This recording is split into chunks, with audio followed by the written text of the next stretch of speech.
नमस्कार दोस्तों, स्वागत है आप सभी का मेरे YouTube चैनल पे जिसका नाम है जैन। और आप जैसा कि आप देख रहे हैं कि आज मैं आपको पढ़ाने जा रहा हूँ लिमिट्स एंड डेरिवेटिव्स। तो आइए शुरुआत करते हैं लिमिट्स एंड डेरिवेटिव्स की। सबसे पहला टॉपिक हम पढ़ेंगे लिमिट्स। लिमिट्स को पढ़ने की क्यों ज़रूरत पड़ी, सबसे पहले तो हम ये जान लेते हैं। बेसिकली डिफरेंशियल कैलकुलस का जो दिल है ना वो लिमिट्स है। डिफरेंशियल कैलकुलस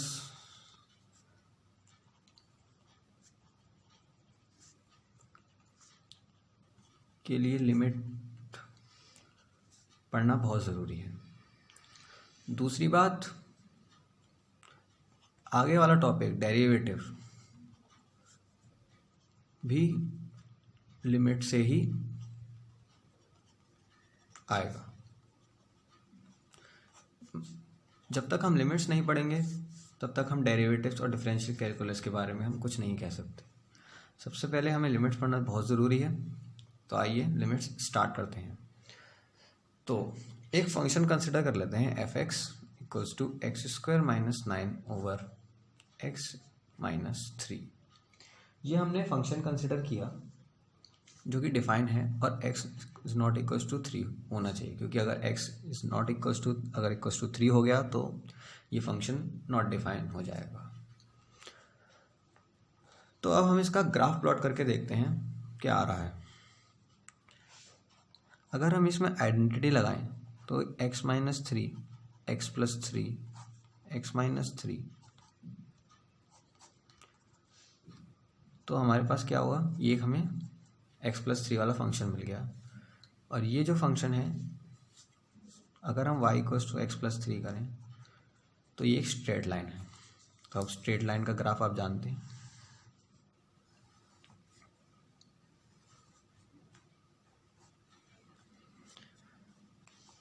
अब हम लिमिट्स पढ़ रहे हैं। नॉर्मल ग्राफ तो आपको सभी को बनाना आता होगा कि नॉर्मल ग्राफ्स का कैसा होता है।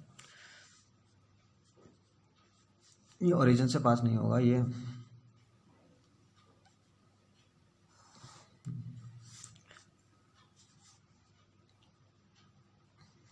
ओरिजिन,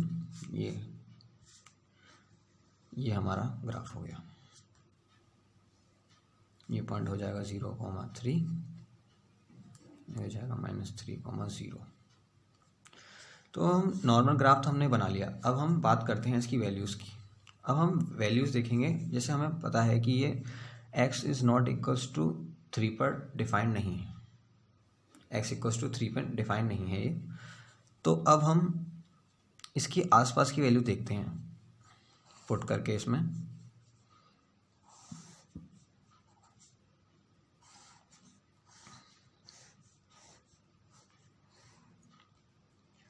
पहली वैल्यू अगर हम पुट करें 2.9 तो हमारा आंसर क्या आएगा 5.9। अगर हम 2.999 पुट करें तो क्या आएगा 5.999। अगर हम 3.001 लें तो हमारा क्या आंसर आएगा 6.001। और अगर हम 3.01 लें तो हमारा आंसर आएगा 6.01। तो बेसिकली अब हम क्या ऑब्जर्व कर रहे हैं कि जैसे जैसे x 3 के क्लोज जाता जा रहा है, न्यूमरेटर और जो डिनोमिनेटर है वो 0 की तरफ टेंड कर रहा है। और अगर जो x है वो 3 के क्लोजर जाता जा रहा है तो f(x) देखिए, यानी कि ये जा रहा है 6 की तरफ, which is clear from this. अगर हम 3 की कोई भी आसपास वैल्यूज इसमें डालेंगे तो जो हमारी वैल्यू है वो 0 की तरफ टेंड कर रही है और जो f(x) है वो हमारा 6 की तरफ टेंड कर रहा है। ऐसा नहीं, ये जो मैं 0 की तरफ टेंड करने वाली बात बोल रहा हूँ वो मैं न्यूमरेटर और डिनोमिनेटर अलग अलग लेके बोल रहा हूँ। अगर देखिए, अगर आप 3.001 का स्क्वायर करेंगे और -9 करेंगे तो ये अप्रॉक्स 0 ही आएगा। और डिनोमिनेटर देखें तो 3.001 माइनस 3 इज इक्वल्स टू 0.001। तो देखिए ये न्यूमरेटर है, डिनोमिनेटर है और ये न्यूमरेटर है, ये दोनों अलग अलग ज़ीरो की तरफ टेंड कर रहे हैं। कहने का मतलब ये है। और x जब 3 के क्लोज है तो fx यानी y इक्वल्स टू fx कहते हैं हम, तो fx जो है वो 6 की तरफ टेंड कर रहा है। इससे हमें क्या पता चला? इससे हमें पता लगा कि जो नेबरहुड ऑफ 3 है उससे fx जो है वो 6 के नेबरहुड पे आ रहा है। ठीक है ना, यहाँ लिख देता हूँ, इससे और क्लियर हो जाएगा। If x belongs to neighbourhood of 3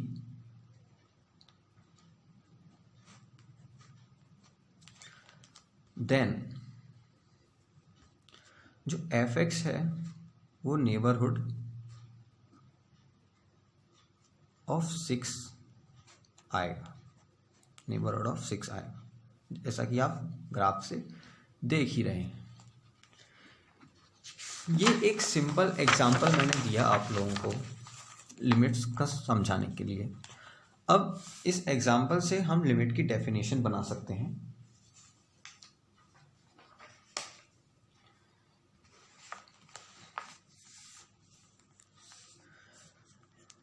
For a given epsilon greater than 0, there exists positive number delta such that x belongs to 3 minus delta, comma 3 plus delta implies fx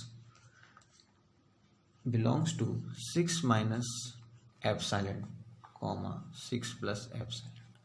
इसका वही मतलब है जो मैंने अभी आपको पीछे समझाया कि जब हम x को 3 के नेबरहुड में रखेंगे, या तो 3 से थोड़ा ज़्यादा या 3 से थोड़ा कम, तो fx जो है वो 6 के नेबरहुड में होगा, या 6 से छोटा या 6 से थोड़ा बड़ा। अब हमें नहीं पता कितना है, कितना बड़ा है, कितना छोटा है, तो हमने नंबर कंसिडर कर लिए पॉजिटिव नंबर्स डेल्टा, डेल्टा और एप्सिलॉन। तो इससे हमें ये अब थोड़ा इसको हम एक लीनियर रियल लाइन पे प्लॉट करके देख लेते हैं। ये 3 है और 3 का 3 प्लस डेल्टा क्या होगा? ये होगा ये 3 प्लस डेल्टा, और ये होगा 3 माइनस डेल्टा, मतलब 3 से थोड़ा छोटा, 3 से थोड़ा बड़ा। ये किसकी वैल्यूज हैं? ये है x की। और ये 6 है, ये 6 से थोड़ा छोटा, 6 से थोड़ा बड़ा।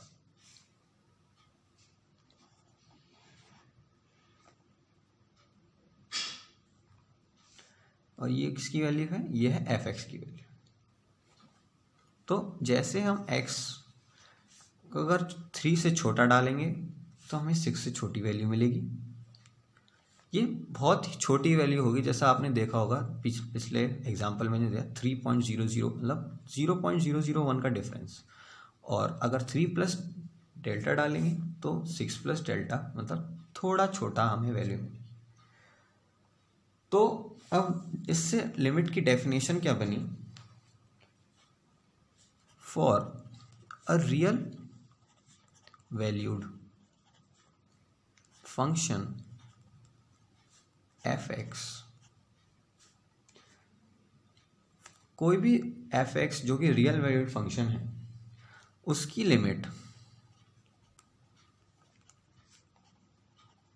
is said to have a limit L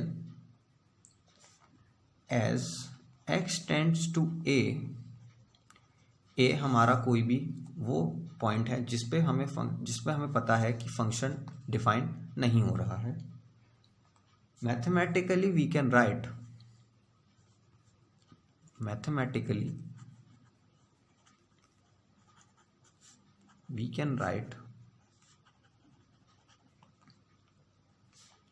as limit x tending to a fx equals to L if for a given epsilon greater than 0,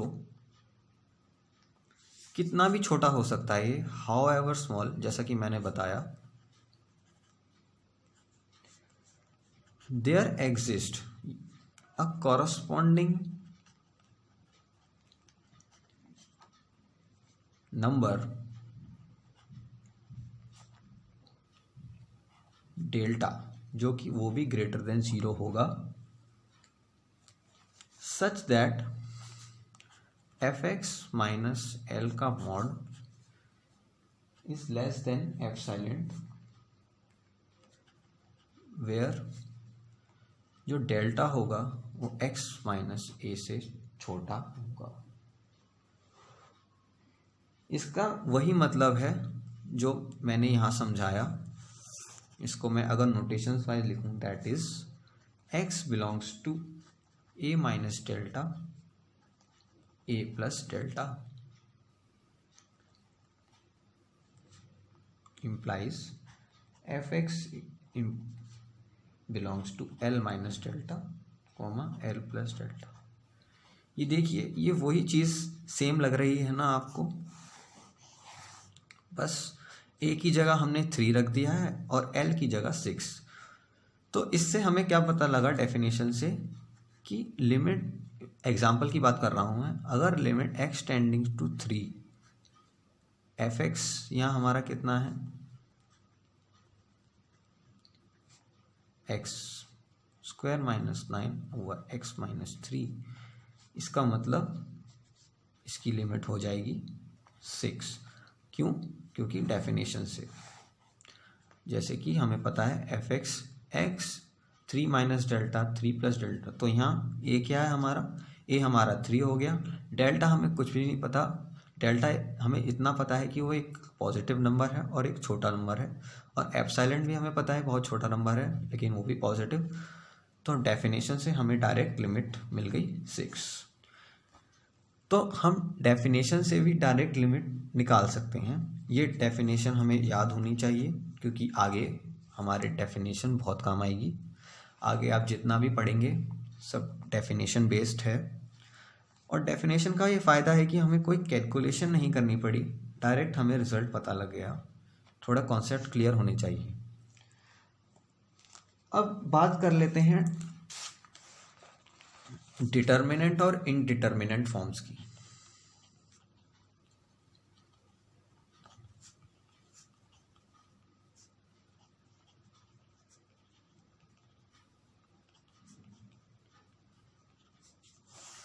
आखिर हम ये लिमिट सॉल्व क्यों कर रहे हैं, ये भी तो हमें जानना ज़रूरी है ना। तो देखिए, अगर किसी भी वैल्यू के लिए, जैसे मान लीजिए x इक्वल्स टू a है, उसके लिए कोई भी फंक्शन है उसको हम डिटरमाइन कर सकते हैं, और उसकी वैल्यू यूनिक हो तो वो फॉर्म होती है डिटर्मिनेंट फॉर्म। अगर दोबारा रिपीट कर रहा हूँ, अगर x इक्वल्स टू a कोई भी वैल्यू है, उस पे fx की जो वैल्यू है उसे हम डिटरमाइन कर सकते हैं और वो यूनिक है, तो वो फॉर्म होती है डिटर्मिनेंट फॉर्म। और अगर हम उसके लिए वैल्यू डिटरमाइन नहीं कर सकते, if for x equals to a we can not find a unique value of fx, तो वो फॉर्म fx की वो फॉर्म इनडिटर्मिनेंट होगी। जैसे कि पिछले वाले एग्जाम्पल में देखा, x square minus 9 over x minus 3। अब एट x इक्वल्स टू 3 डालेंगे तो हमें मिलेगा 9 - 9 3 - 3 0 1 0। ये फॉर्म हम डिटरमाइन नहीं कर सकते। इनडिटर्मिनेंट फॉर्म, ये एक इनडिटर्मिनेंट फॉर्म है, इसे हम फाइंड नहीं कर सकते। तो ऐसी फॉर्म जिसपे कोई भी हमें किसी भी x की वैल्यू पे fx ना मिले तो वो fx का फॉर्म जो है वो इनडिटर्मिनेंट फॉर्म होता है।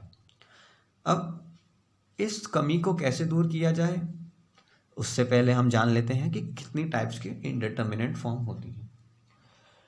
अभी तक प्रेजेंटली हमारे पास 6 टाइप की इनडिटर्मिनेंट फॉर्म्स हैं। पहली है इन्फिनिटी बाय इन्फिनिटी, दूसरी है 0, इन्फिनिटी, तीसरी है इन्फिनिटी माइनस इन्फिनिटी, चौथी है 1 की पावर इन्फिनिटी, पांचवी है हमारे पास 0 की पावर 0, 6 है आपके पास इन्फिनिटी की पावर 0। तो दोस्तों आज हमने देखा लिमिट की डेफिनेशन और डिटर्मिनेंट और इनडिटर्मिनेंट फॉर्म। आगे आने वाले वीडियो में इस लेक्चर को मैं कंटिन्यू करूँगा और मैं आपको बताऊँगा कि इनडिटर्मिनेंट फॉर्म को कैसे सॉल्व करते हैं। और मैं बताऊँगा आपको कि इन सारे इनडिटर्मिनेंट फॉर्म का सिग्निफिकेंस क्या है और ये आते कैसे हैं, ये बनते कैसे हैं, और हर एक के लिए मैं आपको सॉल्व करना भी बताऊंगा कि अगर ऐसी फॉर्म आपके क्वेश्चन में फंस जाए तो आप उसे कैसे सॉल्व करें।